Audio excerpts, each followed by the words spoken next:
Hello, जय हिंद दोस्तों। आप सभी का दिव्यराज क्लासेस में एक बार फिर से हार्दिक स्वागत है।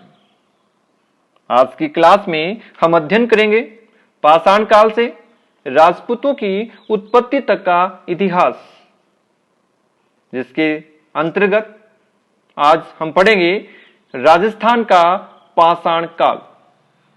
इसके अगले वीडियो में हम देखेंगे ताम्रयुगीन सभ्यता, लोहयुगीन सभ्यता तथा उसके बाद देखेंगे राजपूतों की उत्पत्ति का इतिहास। प्रस्तुतकर्ता मैं रोहित सामोता।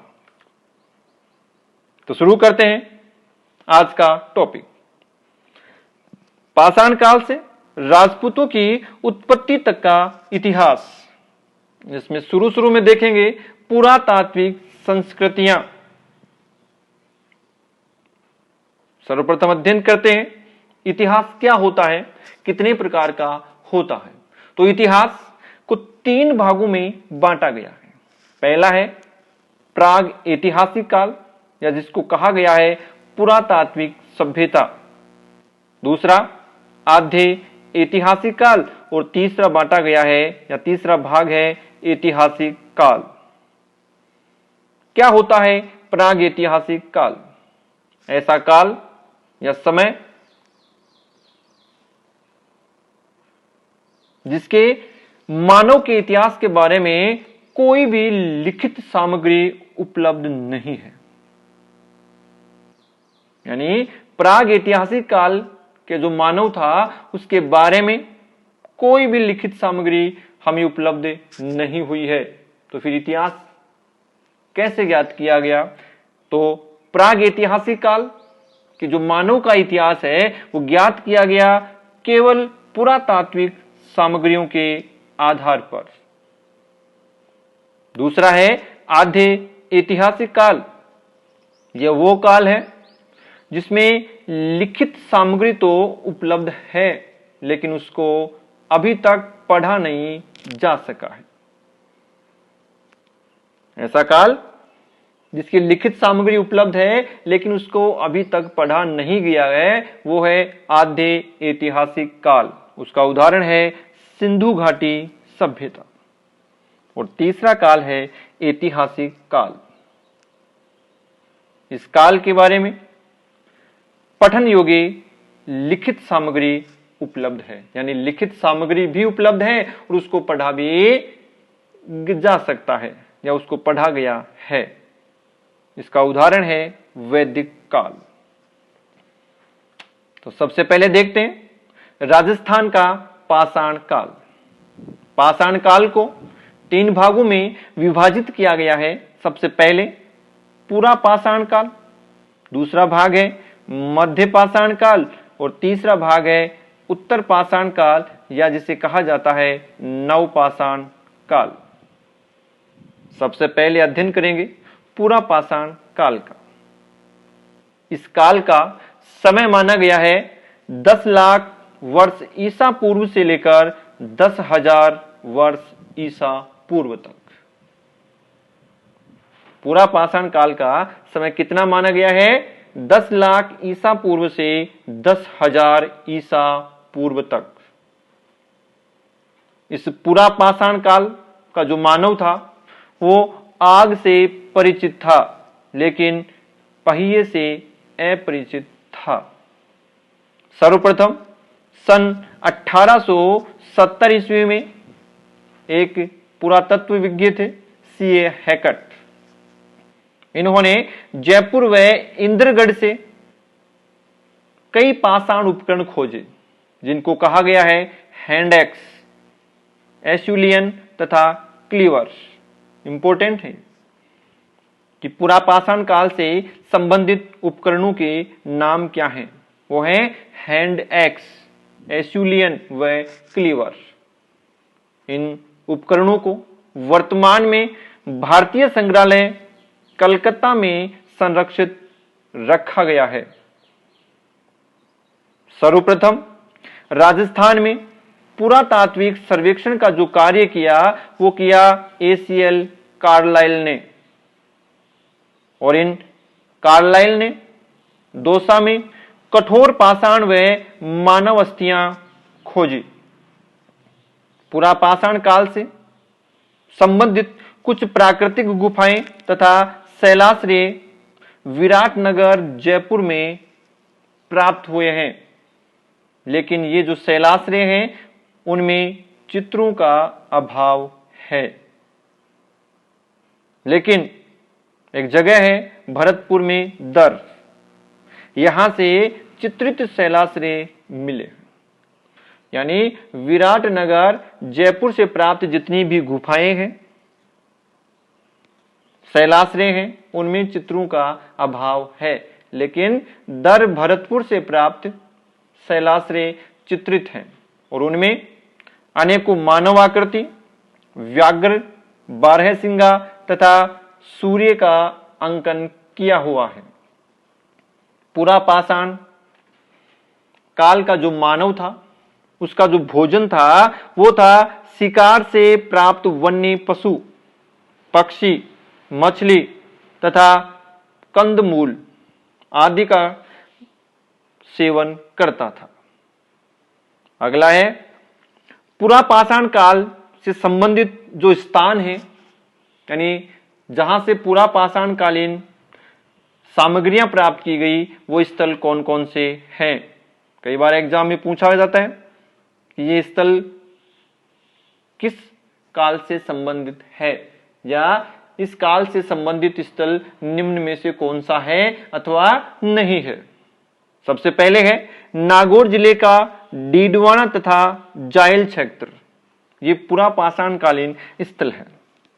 और डीडवाना नागौर सबसे प्राचीन पुरातात्विक या प्राचीन स्थल है।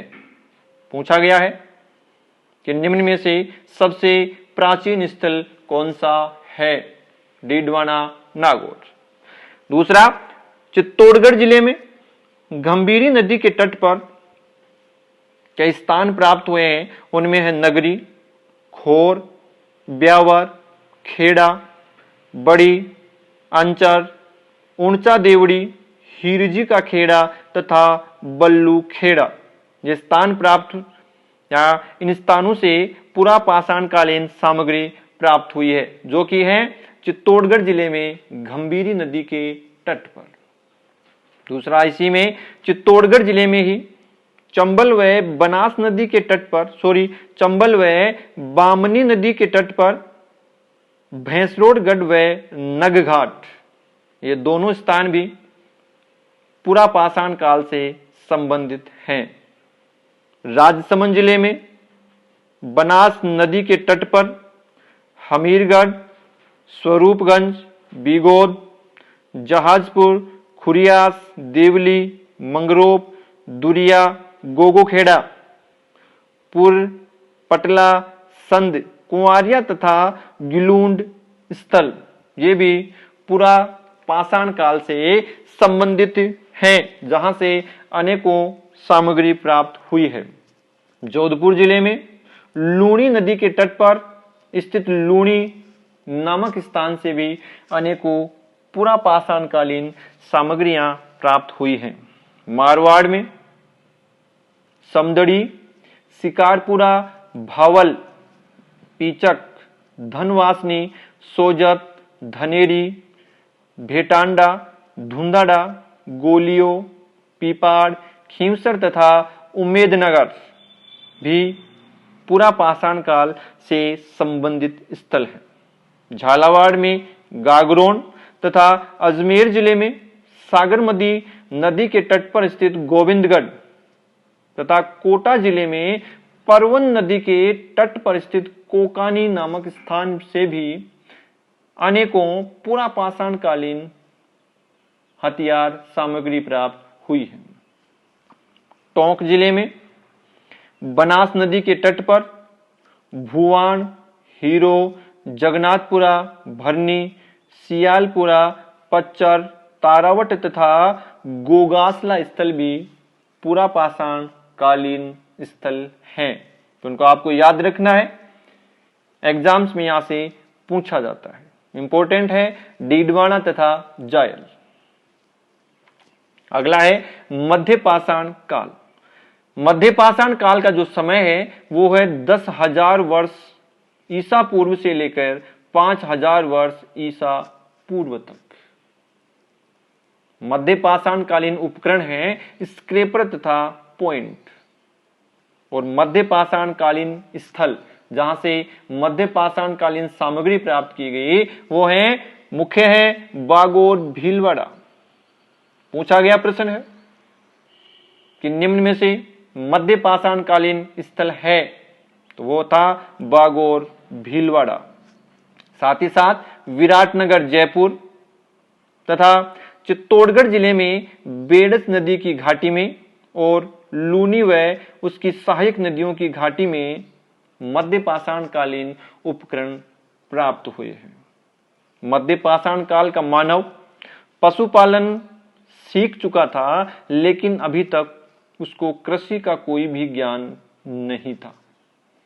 1971 से 1976 ईस्वी में डॉक्टर ऑलचिन, एस गाउडी व केटीएम हेगड़े, इन तीनों पुरातत्वविज्ञों ने बूढ़ा पुष्कर, अजमेर व जैसलमेर में इस काल के उपकरणों की खोज की तथा श्रीमती बी आलचिन ने जालोर जिले में अनेकों पाषाणकालीन उपकरण खोजे।